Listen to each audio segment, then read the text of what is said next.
The following is a presentation of the Force Center podcast feed.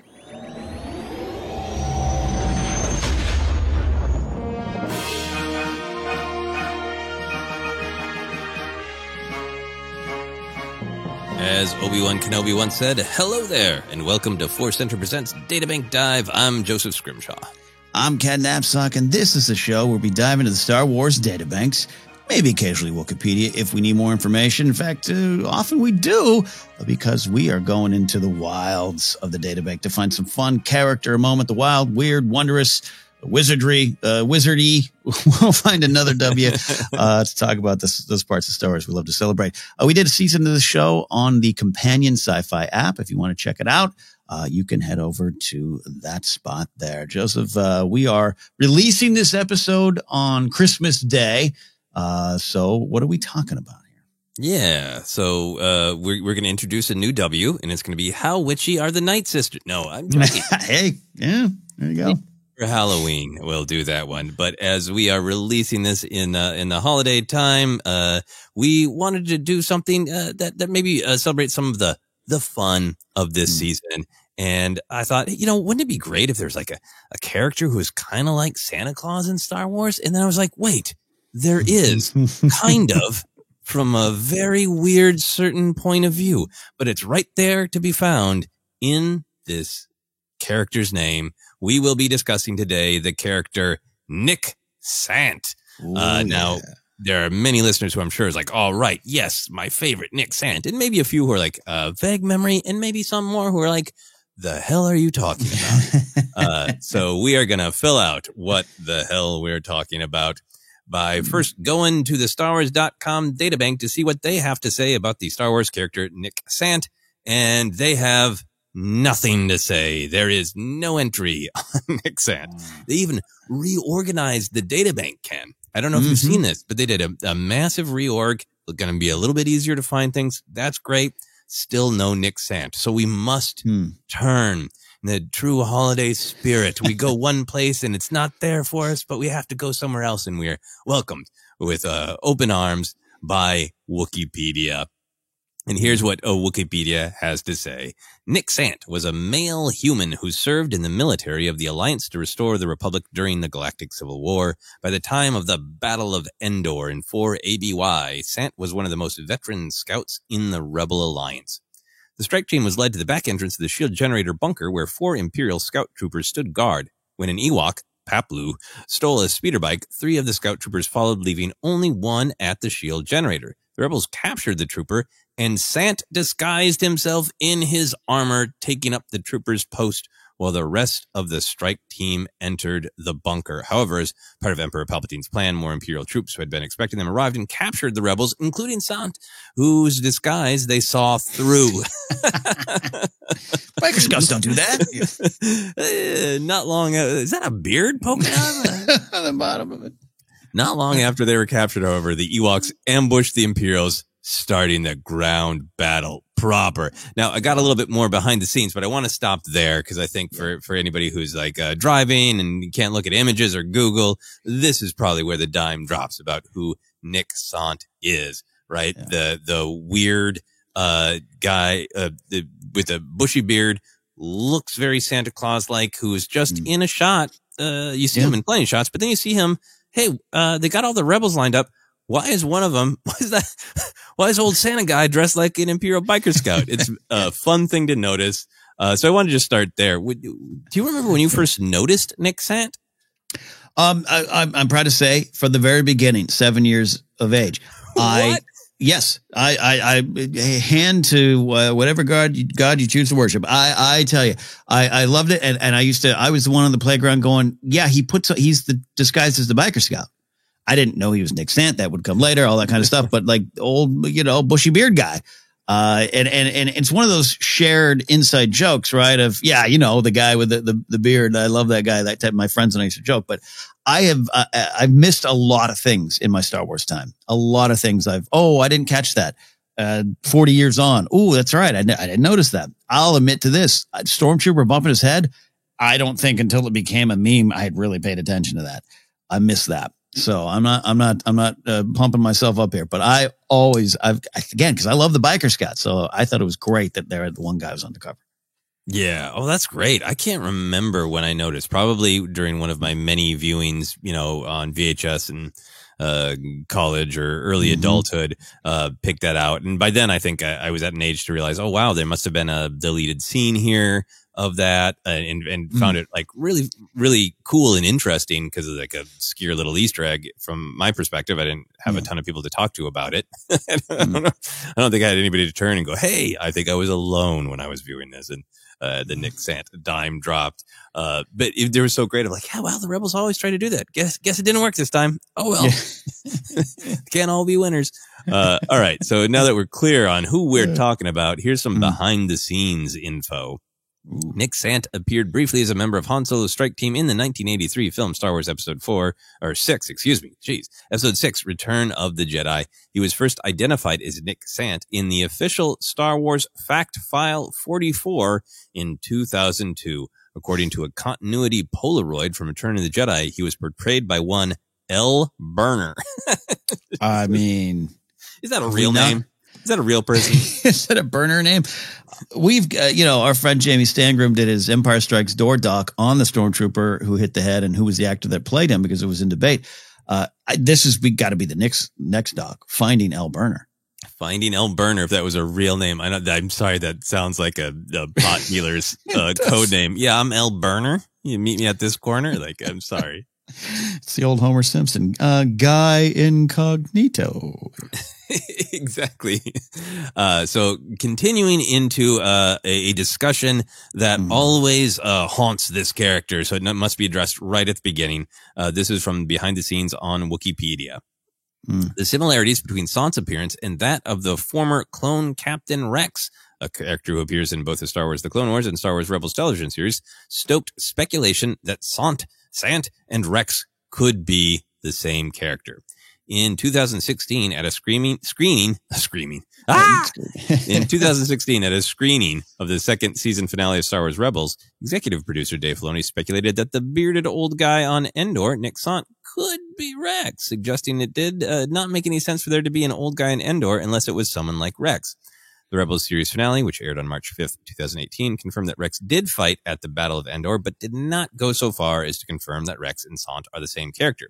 6 months after the episode's airing, Filoni revealed in an interview with IGN he ultimately chose to not canonize the theory because he felt that laying down an already established character prior to his coming to Star Wars wasn't correct, adding that Rex could have been present at Endor and not be Sant, even though some fans could choose to believe that Sant and Rex are the same individual, while others choose to not do so.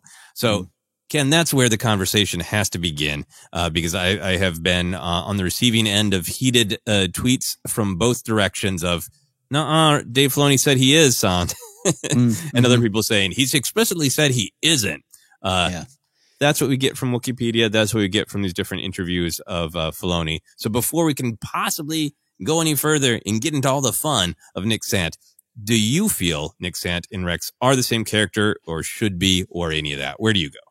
No, I don't think they're the same character. I don't think they should be. And we'll get to maybe some of the most important reason around that in a second. But also just adding to the remember, part of this was someone from the Rebels design team, remember, kind of accidentally leaked a design kind of saying, yeah, it was. And that's kind of helped fuel it along with Filoni's comments. But yeah, I do the idea. And look, if you're speaking at a panel, maybe you're on a podcast, in a quick snapshot kind of way, it makes a lot of sense. If you're just kind of running, like we do on live tape broadcasts, you're just kind of running at 60 miles an hour in your head, and someone's like, "What do you think?" And you're like, "Yeah, maybe."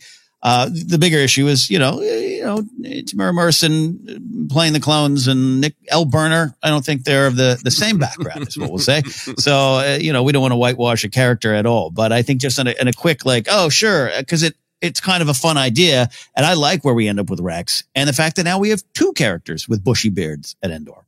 Yeah, I really agree with everything you're saying. I think, it's great to read Wikipedia for just the facts. But I believe that, you know, when Filoni was first talking about this, it was from a sense of fun and a sense of why not. And we drew these lines together and maybe they would be. And I think Filoni likes to be cheeky about maybe I will canonize that. Maybe I won't, you know, going back to the, you know, Ahsoka Lives shirts and things like that. I think it's one of the ways that he interacts with the fan community, and it is coming from such a positive place, you know, reflecting people's excitement about connections between characters. Yeah. And I really get where it came from, right? I think when I first heard it, I was like, oh yeah, that's cool. Look, the beard works. Yeah. Like, who are you going to put in the armor? Well, the person who is born to wear armor, almost literally, you know, of course, Rex would be the one who'd do that. And like, so I get where it came from. But then I think it is, you know, where you really need to be respectful and listen and hear perspectives and, you know, hopefully, stop and think, for yourself that, the history of the character of Rex is a person of color. And that matters. So I think that is really important to me. And, I also think that's, you know, sort of the important issues and ideas of the real world, you know, intersecting, with just Star Wars fun. But then I also think within the galaxy of Star Wars, I really think Rex deserves his own story, right? I mean, you and I have made lots of jokes about all the different characters from books and comics and video games who are now on Endor, and there's like a different character behind every tree in that battle. Like, fair enough. I want Rex to have his own story. You know, he came back and he committed to taking down the Empire, and he was there. What happened to him? What was his deal? I want it to be totally his own story and not have to have it be shoehorned into Santa looking guy. Yeah. No, I really agree with that. And there's more storytelling possibilities. And, you know, I as someone, you've had beards at different points in your life, but when you become a beard guy and you look across the room and you see a beard guy and you give that like, hey, what's up? Like, I want Rex and Nick Sant to have that moment too. Like, look, hey, you got a bushy beard too. Look at you. Yeah. That could exist. I'm going to take that as a pitch for a Disney Plus series called Beard Guys, The Battle of Endor. All right. So with some of those clarifications and possible controversies out of the way, let's dive into celebrating the wild, weird factor or wondrous factor, given the beard, of Nick Sant. How would you physically describe Nick Sant? I would describe him as if there was ever going to be a Star Wars character that turned to another character and said, is that Freedom Rock Man? Turn it up. That's what we got. That's a dated reference, I know. He looks like a tan. I'll say it looks like he's gone to the beach a lot. He's hung out in Malibu. He's got a big bushy white/blonde beard. He looks, and this is, I grew up thinking this more than anything. He looks like the G.I. Joe character Rock and Roll, who is a heavy gunner, known for having the bandoliers around. He rode a motorcycle too in G.I. Joe. And he was a old Malibu hippie who had joined the cause type of thing. And I have never been able to separate the two. So you have that kind of big bushy beard. He's got a weathered, well, we can't say weathered brow, but he's got some weathered cheeks and maybe some wrinkles around his eyes. He is wearing the Rebel Pathfinder camo. He's got the shirt over, the jacket kind of over the shirt. He's got a lot of belts. He's got a big gun. He's got the boots. He's got the camo. He's got it all. And he's got that Pathfinder helmet with the dent in it. He looks like a rebel in action. And I have just found, Joseph, the picture you're talking about, the continuity photo of L. Burner in Forest. We're going to find Leonard Burner, Leo Burner, Luke Burner. We're going to find him. We're going to find him one day. So that's my simple surface level description of Nick Sant. I think that's a great one. I'm going for Leo Burner. He looks like a Leo. Maybe maybe literally is born in August. He's a Leo. He doesn't take no guff. There is something about him that really does. I understand where the Nick Sant, Saint Nick, Santa Claus joke. The reason we're doing this episode today, I understand that connection. That's a great bit of cheeky, small Star Wars character naming convention. But there's just something about his vibe that is so like been there, done that, broken that, wrote a novel about it, and I'll tell you about it, kid. Just a rough and ready old man who's still powerful. He looks like a picture. Like In the dictionary, the old man still got it. There should be a picture of him. He looks like Santa if Santa was cast as a Marine in a Predator movie. Like he's got fight in him. Yeah, he does. Wrestling fans do this thing when an old timer gets in the ring. They do the dun dun dun dun dun. You still got it. Dun dun dun dun. Dun. I think he's got that. Yeah, man. Look. He's like, hey, man. I was hanging out at Niamos, man, in my space van. The Empire kicked me out and gave me a ticket, and I spent 2 years in Arcana, man. I'm here for the fight. And I think that's the vibe I take from his face. Yeah, wherever the Summer of Love happened in Star Wars, whatever planet and year, ABY, BBY, whatever year it was, Nick Sant was there. That's what he was like, man, I was selling pizzos to this cool guy named Keith. Next thing you know, I was arrested, man. Tell me, man, it was the planet of love. Almost the planet of love. So I think we're getting into a little bit the next question of what is the magic of Nick Sant? What does this old man who puts on biker scout armor add to the legend of Star Wars? Well, I'll start here in trying to put together a thumbnail for this. Like, it's hard to get a photo, like a good photo. I had to actually go screenshot the movie, and it's a flash. That shot that goes around of him holding the blaster, kind of hunched over, the rebels behind him, with the, this is when they're pulling the trap on the Imperials. It's a second, but that second, it's a lifetime of Star Wars. And you look at that, and here we are, we're having fun with the stories there. But all the jokes of what is a Gonk droid going to get a Star Wars movie? Give me a Nick Sant movie because I want to know this story of this guy. That's the magic. Even in 83 as a kid, it was the ragtag rebellion. It wasn't, now beards come and go, right? Beards are in fashion. They're in fashion now. I have one. Every president used to have mutton chops. Now you got to be clean shaven. It changes with the time. But I loved in 83 that you got the Imperials on one side and you got this dude with the beard, man. And it just tells a story, and that's part of the magic. You'd call it the tip of the iceberg storytelling of Star Wars. This inspired playground conversations. This inspired like strategic conversations. My friend, like, okay, so that guy's he's wearing a mask and he's going undercover, and that's kind of a Star Wars tradition, right? And just so much about it. That's the magic. You look at this face. It's built for EU legend stuff. It's built for Wikipedia entries. He's got a story to tell, man, and he wants to tell it. Yeah, I think that's so great. I really agree. I think there's a kind of a couple levels to his magic. I think one of them is just that name, Nick Sant, that we're celebrating by the release of this episode. The fact that he does look like rough and tumble Santa. Like, there's that movie in theaters now with Dave Harbour, Violent Night, right? And like, you could almost do that, internet meme with the butterfly. Like, is this Nick Sant? Because he is he looks like Santa who's not gonna take it anymore. That's part of the magic of this character. It's like, it's this weird, how did that happen? Whose casting office did Leo Burner wander into? And people were like, you're the guy we've been looking for to put in that biker scout armor. Like, how'd that happen? That badass Santa ended up fighting with the Ewoks on Endor, Yeah. And look, you know how a lot of these, these day players and extras go. Like, they all show up, they get in their outfits, they take these Polaroid shots, and Leo Burner gets a shot forever in time. And then when they go to set them up, Richard Marquand or someone is like, that guy needs to go in front. That guy's got to go right in the front. This was a choice. And by the way, you no disrespect to L. Burner, David Harbour as Nick Sant in a Star Wars story. I'm sold. Oh, the casting is just there. It's automatic. It's beautiful. I also think, like, there's a joke that has diminishing truth, unfortunately, right? That every background character in Star Wars has a name, a history, an action figure. That we had the luxury that was totally true for original trilogy, prequel trilogy. Most characters in all the modern films we have names for, but some of them escape. We certainly don't have action figures of all the background weirdos.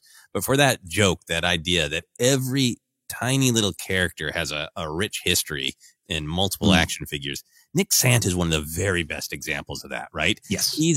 He's prominent in that one shot, but he's mostly known for being the vestigial tail of a deleted scene, the clue that there was something else there, right? Not even like a character who has one funny line or one background shot. He's just like, he's a symbol of like, yeah, that was cut. And we couldn't cut around the evidence of this deleted scene. So it became a thing with fans. you know, and then years and years later, 2002, he gets his fake Santa Claus name, you know, and now there's, you know, even there are 2 action figures of him now. There's one that came in an Endor battle pack. And, as we are speaking, like, I think the last week, they released a, Endor bunker, playset, with a Nick Sant action figure in Biker Scout disguise. I didn't know that. I know. Oh, yeah. I always want playsets, you know, but I don't need the Endor, you know, bunker playset, but I might buy it for that action figure. I might need that. That might go from want to need. Oh, I know the set's awesome. I hadn't paid that much attention to it because I just, you know, I'm not getting figures as much these days. All right. I got a space on the shelf to clear. Yep. Vintage carded Nick Sant. That's how they get you. Anyway, there's a lot of magic about Nick Sant. Clearly, we're going to take a quick break and we'll dive into more of the fun and the weirdness of Nick Sant. Back in a moment.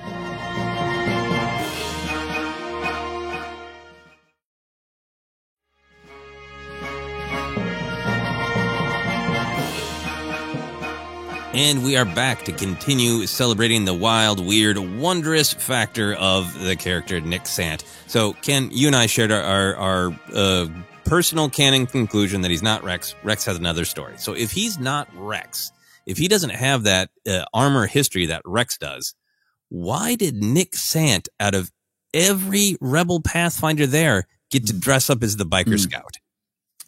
Spectacular. Number one, maybe he used to be one, right? Maybe they're like, and maybe that's why he has the beard. He grew, you know, I remember when I got out of my day job in 2015, that's the long hair and beard came out of Screen Junkies because I finally could. So maybe that's it. But I like the idea too, keeping with my silly, wacky headcanon on the guy. When he was hanging out on the Amos selling pizzos and hanging around town, he did have a space fan, but he also had a space hawk. And I think he hit the motor, you know, hit the motor running. I think he was out there easy riding around the galaxy as well. And I think they were like, if you need to get on a speeder bike, like maybe as Biker Scout comes up to you and is like, we got to go out and do patrol, you could do it and do it with skill and enough to convince them. So, hey, that's you, because you're right. It's a wild card decision. Wild card, baby. Like, it's a wild card because that beard, I don't know, you could fit it into the mask, but there's probably a chance it's going to poke out. So there's other better choices just for the disguise. I think it had to do with the skills. Yeah. And I'm not disparaging body types in any way. But he is kind of like old school barrel chested. Like, yes, L. Burner's body is the way Superman used to be drawn in the 40s. Like, he's not body type the most natural choice for the Biker Scout, right? It's not at all. You're right. And Biker Scouts are these skilled snipers we know from Battlefront games. Yeah, you're right. Yeah. You're right. Yeah. So that makes it even more interesting. It makes me feel like in my headcanon that he pushed for it, that he wanted it, right? Yeah. So I have a headcanon that night before they were going, you know, Han's dealing with his stuff, they're messing around with the Ewoks, whatever, and Nick Sant tells all the other Pathfinders, one of us is probably going to have to dress up as a trooper, and I'm going to leg wrestle every person here for the honor. And he just creamed them all in leg wrestling. Yes, I like that. Either that, or maybe he is the last rebel who's never dressed up as an Imperial, and it's finally his time. Hey, man, can I do this one? Come on, Han. Yeah. Everybody else has done it. All right. So we've talked a little bit about Nick Sant's vibe. You got him on Pizos, the planet of love, in his space bus, his space van. But what's the rest of that backstory for you? Why did he join the rebellion? Why is he here? I really do think he represents, those oppressed in their own way. There's a lot of different kind of ways the oppression was felt. I think he's been around a while. He probably, you know, he's definitely experienced the fall of the Republic. He definitely was there before. Who knows? Maybe he was on the separatist side, but I think it's a lived in experience. It's an earned rebellion, right? And I think everyone earns their rebellion in their own way. We all have our own rebellions. What was that quote from Andor? And I think that's where I think he is. I think he wants to be there, but he's one of those guys that's like, it's a shame that I need to be here, but I do want to be here. And I'd rather be on the beach. I'd rather be doing whatever I was doing before here, growing my beard and hanging out, having pizzas. But I really think that's part of his story. I agree. I totally agree. I think in my mind, he was like just this adventurer, a thrill seeker. I think he is like a space Hemingway times a million of like every window I see, I want to see if I can bust through it. Like, you know, a giant animal. Let me see if I can taunt it and ride it. Like, I think he was maybe somebody who just loved adventure, loved fun, didn't get involved because, you know, he has his own battles. Every moment's a battle if you face it the right way. And then I think in the style of Andor, right? When all these different people from kind of different walks of life are realizing everything we value is being squeezed and crushed. And I think there was some moment where Nick Sant was radicalized by the Empire's destruction of fun. That his thrill-seeking life, the planets where there used to be fun, those things are all shut down. You know, maybe he used to lead some group, let's parasail off the cliffs of Scarif. You know, maybe he used to go like lava scuba diving on Mustafar, and all that is shut down. All that freedom is taken away. They have even taken away joy and fun. And that's when he's like, no more. I'm going on the adventure of a lifetime, taking down the Empire. Yeah. The more you're talking about this, the more we're putting this out there. I'm upset that Tony Gilroy didn't include him in Andor season 1. He is our big prediction now for Andor season 2 of who's got to pop up? Nick Sant. So given his age, do you think Nick Sant spent a lot of time giving the youngsters advice they may or may not have asked for? Oh yeah, to his detriment. Yeah, this happens. It happens naturally. Younger kids in the younger generation, don't worry. This will be you too. I do it as well. You know, when I first started spinning tunes in radio in '95, it just starts to happen. So I think there's a lot of that with Nick Sant. I think it's teased for it, lovingly teased for it, and he just knows his place. And it just be it's almost like a sitcom punchline. Like he'll be like, "Well," and they'll be like, "We know, Nick," and that's like the catchphrase. We know, Nick. The catchphrase of our "Show Me Your Beard" series. I think it's so funny how Nick Sant as a character is somehow revealing himself through Andor. But like, I think Nemec's speech about like this technology was kind of hard to master, but that you knew how to use this tech, and the Empire's made us forget. Yeah. Oh man, I don't think there's a single piece. I don't think Pathfinders can use a space fork without Nick Sant explaining to you how the Empire has taken away knowledge of true forks and how they work. I love that. I think lots of upsetting and unnecessary stories about his life. You know, like you ever, I know, sure, you heard of a puffer pig, but you ever eat puffer pig bacon? It spans inside you. Did you know that? Did you know that? Ever experienced that? Yeah, he's like, man, you guys never had Lililu Primock holo records, man. That cat could sing, man. All your compressed digital files of Lililu Primock singing. Let's look to the future of Nick Sant. Do you think that he survived the Battle of Endor? Wikipedia said nothing about it. Maybe some other stuff does. Do you think he survived the Battle of Endor? And if so, did he hand out presents at the Ewok victory party like Santa? Yeah, I'm trying to scan my brain to see if there's any footage of him just clapping to the no music dance party going on there. I don't think so.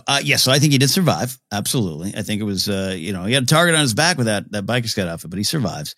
And not only, Joseph, not only did he hand out presents at the Ewok victory party, I think he said, maybe after the Battle of Jakku, he's like, you know where I'm going to go live? That Endor, man. I'm going to hang out with those bears. That was a lot of fun. I think he moves to Bright Tree Village. Yeah, I think that he handed out maybe some alcohol. Maybe he quickly carved some little sculptures of the battle. But I think that he, at that party, became so enamored with the Ewoks and their ways, the drumming on the helmets, the strength of their forest brewed Ewok hooch. Oh, he's in love. I'm exactly on the same page with you. He spent that night getting smashed with the Ewoks. Because you know what, Merry Christmas, everybody. he probably was on like Scarif before the Empire took it over, and he's like, man, we used to have some drum circles out there, and these Ewoks know drum circles. Let's do it. Exactly. Past the Pizos. We're at it. Yeah. All right. So we've talked a lot about Nick Sant. We need to acknowledge actual Santa Claus. If Santa Claus is real, do you think he's a Jedi? I mean, I got to tell you, I always assumed he was. I mean, the science of Santa getting around as fast as he does always confused me as a child. I was raised to believe that Santa did not exist from an early age. Parents were like, nope, not real. So it just makes sense to me that Santa has some almost world between world type of powers. Yes, I totally agree. He's very selfless. He wants to spread joy and love. He has a light side and a dark side list. Yep. But he's always open to Darksiders making a better choice, and that will change the list. And yeah, all the stuff. Just watched season 4 of Rebels with the bond. Ezra bonds with the Loth Wolves, and the Loth Wolves are so connected with the planet they can fold time and place, time and space. And I think Santa has made that Jedi bond with the Loth deer, and that's how they fly all through time and space on Christmas Eve. Love it. So some deep thoughts about Santa Claus and Nick Sant. We always like to make it personal. So Ken, would you ever dress up as a biker scout? I think if I ever officially get, I have an honorary 501st Belgium wing membership, the 501st. But if I was to actually do it, I would need to be a biker scout because I always go on about them. And then once my beard goes completely gray, maybe I blonde it up a little bit, then I go as Nick Sant. It's a perfect combination. Full Nick Sant cosplay. I do want to dress up as a biker scout, but I feel I must dress up as a shore trooper first. Yeah. Partially just because the pants are so cozy when you're a shore trooper. And then you and I can reenact the story of Nick getting arrested on the Amos. That's exactly right. Would you ever leave cookies out in the hope that Star Wars character Nick Sant would come to your house? I would need to go down to those stores in LA that sell the special cookies for Nick Sant to get there based on what we're talking about. But yes, absolutely. If it gets me a Nick Sant at my door, absolutely.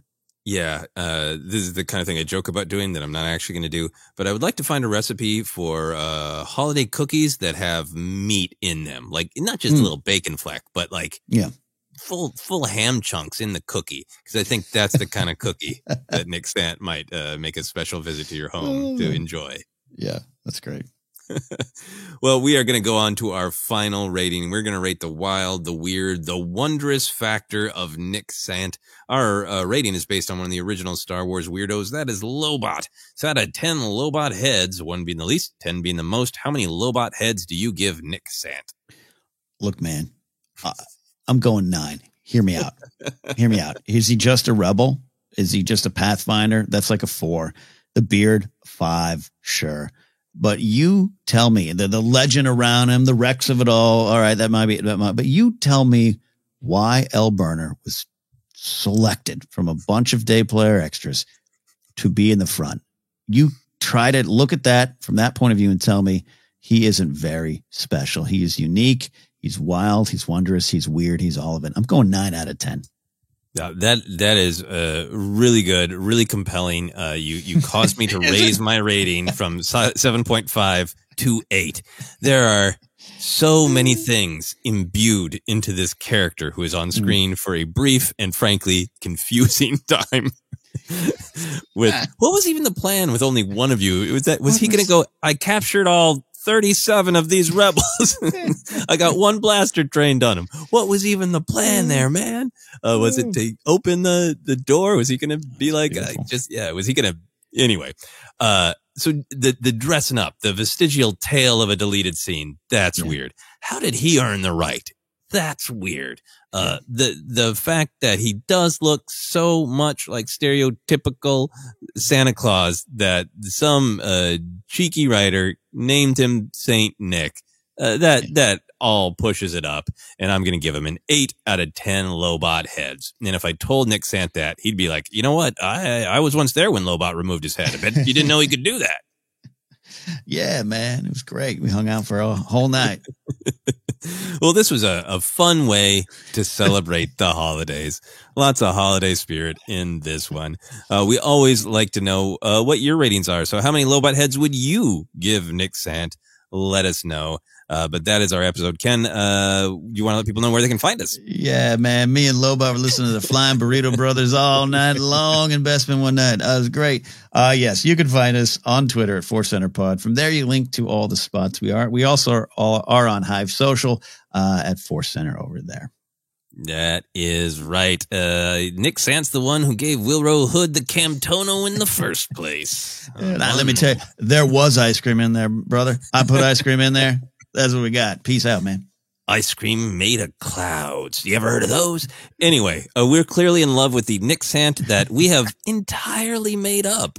No evidence for this version of Nick Sant that now lives in our minds and hearts and hopefully in yours as well. That is it for this episode. You can find me by going to just about any social media and looking for at Joseph Scrimshaw. Thank you all for listening all through the year, and we're excited for more adventures in the new year as well. And we hope those who celebrate are having a wonderful holiday, and those who are having a day are having a wonderful day. This has been DataBank Dive.